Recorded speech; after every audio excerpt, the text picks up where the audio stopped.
Hey, what's up? My name is Tori and welcome to my YouTube channel. Today I'm going to be talking about the Book of Ruth, which is a very short book in the Bible. The theme of it is the story of God's grace in the midst of difficult circumstances. Some people also refer to it as the Cinderella story of the Bible. But let's begin. There's a family of four who is Elimelech, Naomi, and their two sons. Well, there was a famine in the land of Bethlehem where they lived, so Elimelech decided that he didn't want him or his family to die, so he moved them to a town called Moab, which was a godless town. The very thing he tried to get his family away from ends up happening because it was a form of disobedience. He lacked trust in God. He lacked in the trust that God would come through for him and his family and he would restore their land. So instead of responding with faith in the character and provision of God, he took matters into his own hands, which he ended up dying. They don't say how, but he ends up dying. So then his sons marry two women from that town who are considered godless women, and they were both married for 10 years, and then the sons died.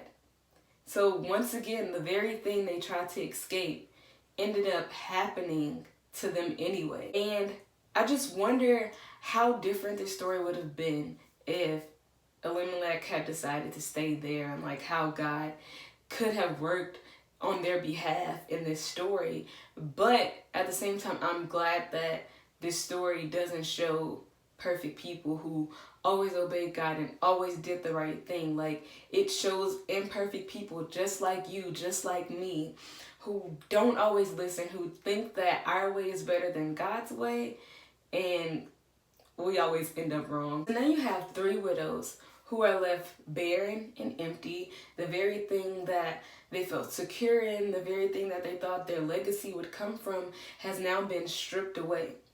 So Naomi began to take a faith walk. In the midst of all of her pain and all of her suffering, she decided that she would go back to the town of Bethlehem where she was from, because she had heard that God had provided bread for the people there. So she was like, you know what? I hear God is working.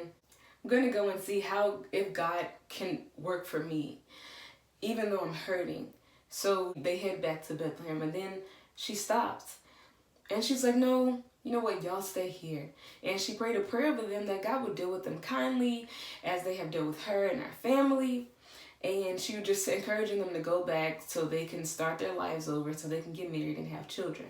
While one of them went on their way, who was Orpah, Ruth decided that she would stay. And if you look in the book of Ruth, it talks about how Ruth, she pleaded with Naomi, and she's like, where you go, I'll go. Where you stay, I'll stay. Your God will be my God. And that was so beautiful to me, because she did not serve God. She was considered a godless woman, but there was something in Naomi that she was drawn to that made her want to be there for her and serve her, even at the risk of maybe not getting married again and maybe not having children again. But she wanted to follow Naomi and be there for her. Naomi and Ruth showed themselves to be selfless, considering the needs of each other.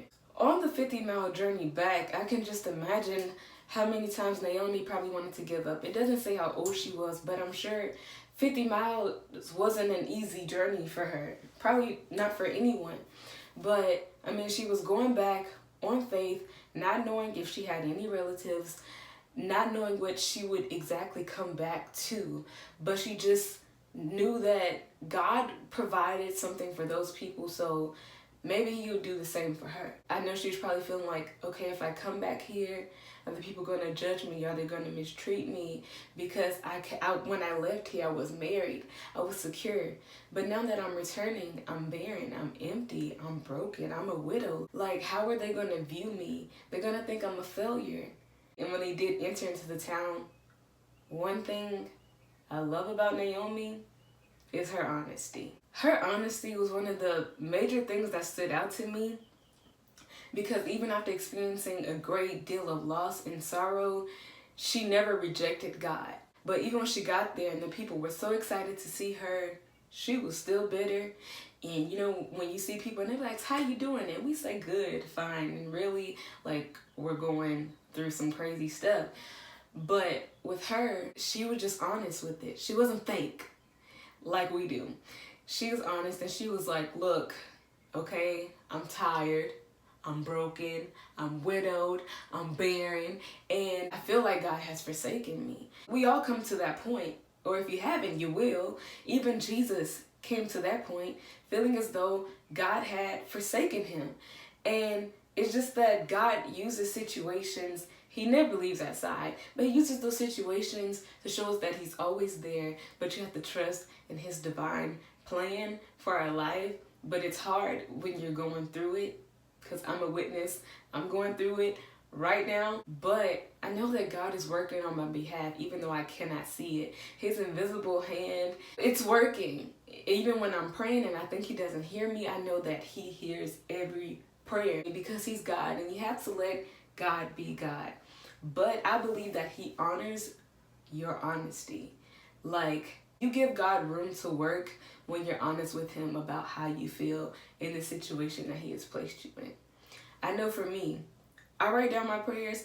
So at the beginning, I may have faced a situation and I'm hurting and there are tears streaming down my face and I'm crying and I'm like mad and I'm like, God, this is how I feel. I'm never disrespectful with God. You know, I just let him know how my heart is feeling at the time. But the amazing thing is, and I believe it's in Philippians chapter 4, I can't remember the verses, but it says, but everything by prayer and supplication, make your requests known to God. Like everything, make it known to God, and the peace of God, which surpasses all understanding, will guard your hearts. So, as I said, like, here I am with all of my prayers, all of my hurt, letting it all, just writing it all down. But the amazing thing is, like, by the end, I have so much peace. I'm like, God, I thank you for everything you've done. Like, thank you for my life and thank you for my family. When at first I wasn't very thankful. I feel like God honors our honesty. And that's one thing I've learned over the years is like, it's okay to be honest with God about how you feel. Like, even though he knows already, he honors that and he can work with that. You give him the opportunity to perform a little miracle in your life like he does for me every day. Like, that's a miracle for me, because at first I was really mad at this situation. I was maybe to the point of anger, but by the end I'm at peace and I'm like, I'm cool. I'm not crying anymore. I'm just like chill, like, yeah. So give God room to work in your life. Now it's her and Ruth, and then Ruth just began to go to work. Like, Ruth had such a servant's heart, which is so beautiful to me. So she prayed that she would find favor in the fields of somebody, that they would allow her to work and be able to provide for her and Naomi.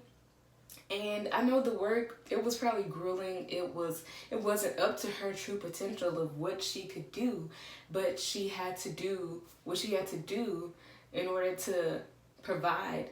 And through her obedience and her sacrifice of giving up her life and her will, and just to serve Naomi, like, God worked on her behalf. Like, she immediately found favor with Boaz, who would eventually become her husband. There's just more to it for me than just finding your Boaz. It's like she found favor because of her obedience.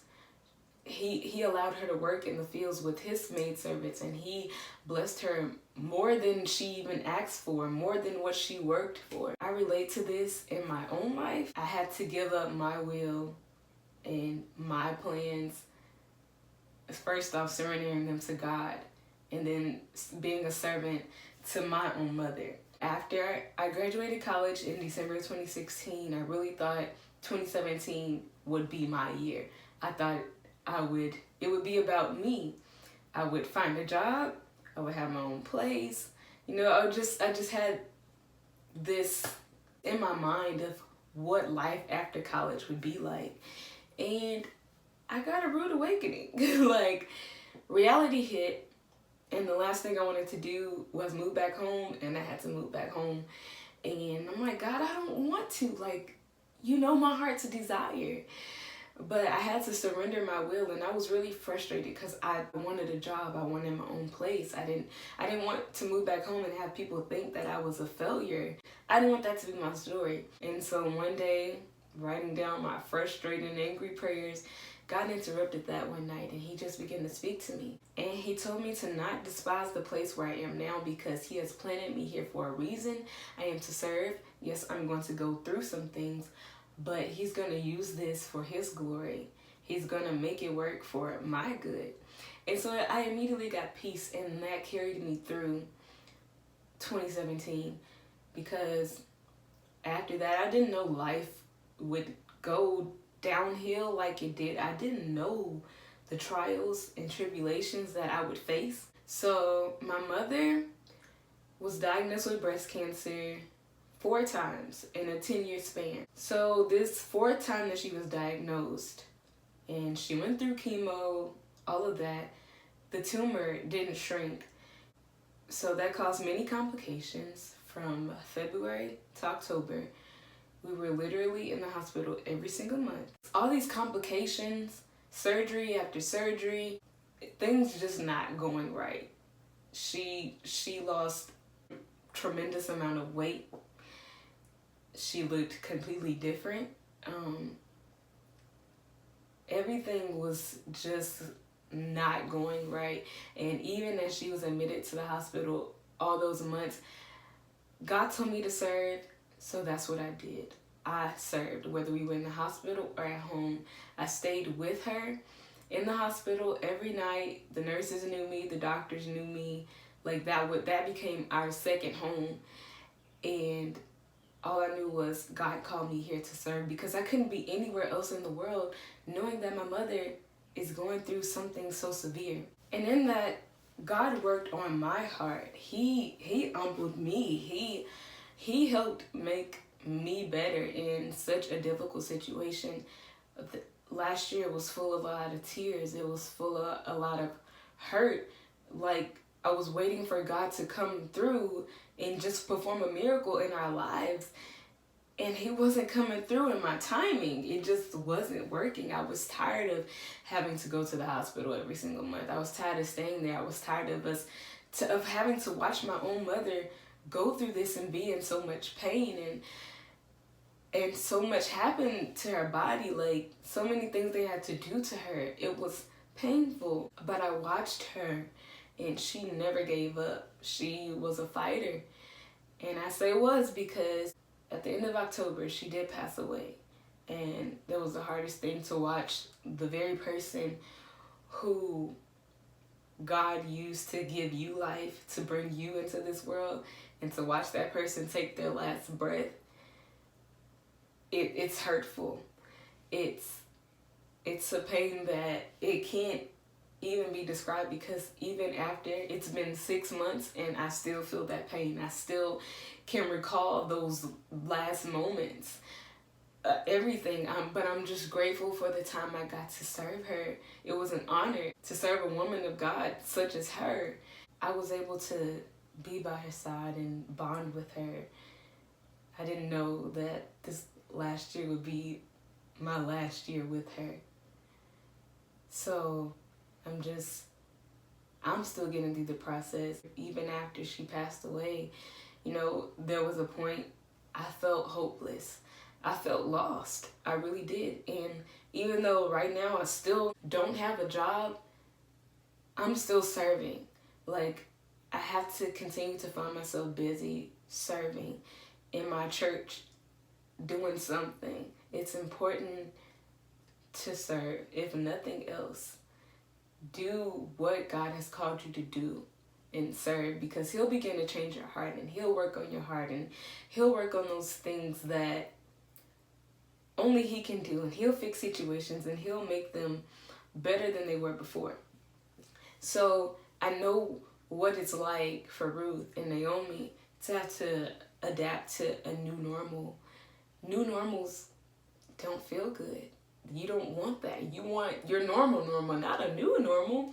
But I just want to encourage you to grow where you're planted. God sees you and is cultivating beautiful fruit in your heart as you labor. What happens when you are the seed that is planted? A seed doesn't know the intentions of the farmer. All the seed knows is that it's been put down in the dirt, down in the soil of uncertainty, and you don't know how long you're going to be there. You don't know how long it's going to take for you to begin to transform and become something. But the beautiful thing about a seed is that provision is already on the inside of the seed. So everything that we need for life and godliness is already on the inside of us. God has given us that. And around the seed is provision. There's a seed code around the seed. So that's provision. That's God's covering, that no matter what happens to us, we're covered. Everything we need, we already have. Just know that, like, you can't be uprooted, because if you were to be uprooted, you never grow. So you have to stay down in the soil of darkness, of uncertainty, where things don't look good, where you're not being seen. All you know is that God has planted you here, and it hurts, and it's ugly, it's uncomfortable. But, you know, as God continues to work and you can't see above the surface of what he's doing, like, all you'll know is that as he's watering you, you begin to grow and you start to transform and you become something so beautiful. Whatever fruit, whatever flower, whatever it is that you can imagine or that he's called you to be, like, you're going to be that. But you have to allow him to do the work. You have to go through the process of growing through what you go through. It's a process and you have to get through it with the help of God. Growing hurts. You experience growing pains, but know that God is there. Even when you can't hear him, even when you can't see him, you can't feel him, he's there. Like, reach out to him and he'll water you somewhere and he'll give you peace in the midst of everything that you're going through. We get to the end of the story of the book of Ruth, and she's redeemed. Her and Naomi are redeemed because of Boaz being the kinsman redeemer. Being a relative of Naomi's husband, he was able to buy back their land and then marry Ruth. And then they had a son, which would be Naomi's grandson, for her to call her own, which she thought that she would never be able to have again. She now has her land. She has a legacy. It just all began to work together for their good.